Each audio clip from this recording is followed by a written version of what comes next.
ನನ್ನ ಹೆಸರು ಚಂದ್ರಮ್ಮ ಅಂತ, ಎಚ್ಚಮಟ್ಗೆರೆ. ನಾನು ಗುಲಾಬಿ ಸಂಘದಲ್ಲಿ 1ನೇ ಪ್ರತಿನಿಧಿಯಾಗಿದ್ದೀನಿ. ಫಸ್ಟು ಅಂತಂದ್ರೆ ಸಂಘಕ್ಕೆ ಸೇರೋಕ್ಕೆ ಮುಂಚೆ ಸಂಘ ಅಂದರೆ ಏನು ಅನ್ನೋದು ನಮ್ಗೆ ಗೊತ್ತಿರಲಿಲ್ಲ. ಮಹಿಳೆಯರು ಹೊರಗಡೆ ಬರಬೇಕು ಅಂದ್ರೆ ಭಾಳ ಹಿಂಸೆ ಇತ್ತು. ಹಂಗೆ ಶಿವರಾಜಣ್ಣವ್ರು ಬಂದು, ನೀವು ಸಂಘ ಅಂತ ಸೇರಿ ಸಂಘ ಮಾಡಿ ನೀವು ಮನೇಲಿ ಕೂತ್ಕೊಂಡ್ರೆ ಏನು ಪ್ರಯೋಜನ ಇಲ್ಲ, ಸಂಘ ಅಂತ ಮಾಡ್ಕೊಂಡು ಮನೇಲಿ ಎಷ್ಟೇ ದುಡ್ಕೊ ಬಂದರೂ ನೀವು ಮನೇಲಿ ಕಾಸಂತ ಉಳಿಸೋಕ್ಕಾಗಲ್ಲ. ಸಂಘ ಅನ್ನೋದೊಂದಿದ್ರೆ ನಿಮ್ಗೆ ಉಪಯೋಗ ಆಯ್ತದ.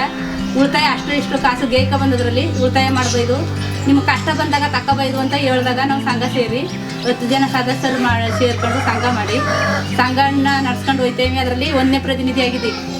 ಈಗ ಅದರಲ್ಲೂ ಕರ್ನಾಟಕದ ದೀಕ್ಷದಾಳು ಮತ್ತು ಕೃಷಿಕರ ಒಕ್ಕೂಟದಲ್ಲಿ ಫಸ್ಟ್ ಅಧ್ಯಕ್ಷರಾಗಿ, ಈ ನೆಕ್ಸ್ಟು ಉಪಾಧ್ಯಕ್ಷರಾಗಿ ಮಾಡ್ಕೊಳ್ತೇವೆ. ಮತ್ತು ಸಂಘ ಮಾಡೋಕ್ಕೆ ಮುಂಚೆ ನಮ್ಗೆ ಮನೆಯಿಂದ ಹೊರಗಡೆ ಬರಬೇಕು ಅಂದ್ರೆ ಭಾಳ ಹಿಂಸೆ ಇತ್ತು. ಧೈರ್ಯನೂ ಇತ್ತಿಲ್ಲ. ನಿಮ್ಮಂಥವ್ರು ಬಂದ್ರೆ ಮಾತಾಡೋಕ್ಕೂ ಸತ್ತಿದ್ರಿಂದ.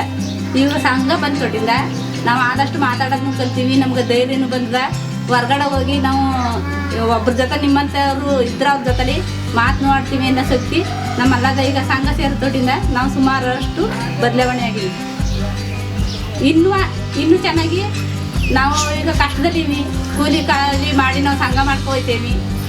ಫಸ್ಟು 1000 ತಗೊಂಡಿದ್ವಿ, 5,000, 1,50,000 ತಗೊಂಡು ಎಲ್ಲ 2,000 7,500 ತಗೊಂಡು ಸಾಲ ತೀರ್ಸ್ಕೊಬಂದು. ಈ ನೆಕ್ಸ್ಟು 2 ಲಕ್ಷ ತಗೊಂಡು ಎಲ್ಲ ಸದಸ್ಯರೆಲ್ಲ 20,000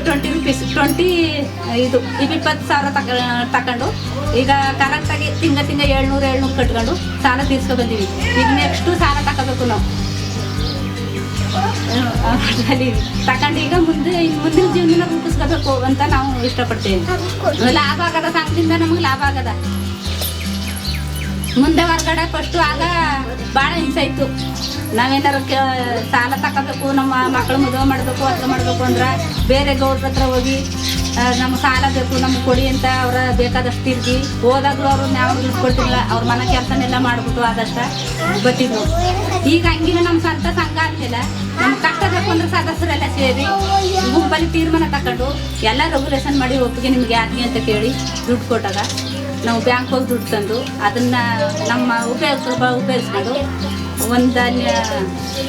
ಇದು ಕಂತಿನ ರೂಪ ಮಾಡ್ಕೊಂಡು ತಿಂಗಳಿಗೆ ಇಷ್ಟು ಅಂತ ಒಂದು ನಿಗದಿ ಮಾಡ್ಕೊಂಡು ಕಟ್ಕೊಂಡು ಹೋಗಿ ನಮ್ಮ ಸಾಲ ತೀರ್ಸ್ಕೊಬತ್ತೀವಿ. ನಾವು ಹೋಯ್ತೀವಿ ಅಂತ ನಾವು ಸಂಘನ ನಡೆಸ್ಕೊ ಹೋಯ್ತೀವಿ ಅನ್ನೋ ಧೈರ್ಯನೂ ನಮ್ಗೆ ಅದ. ಈಗ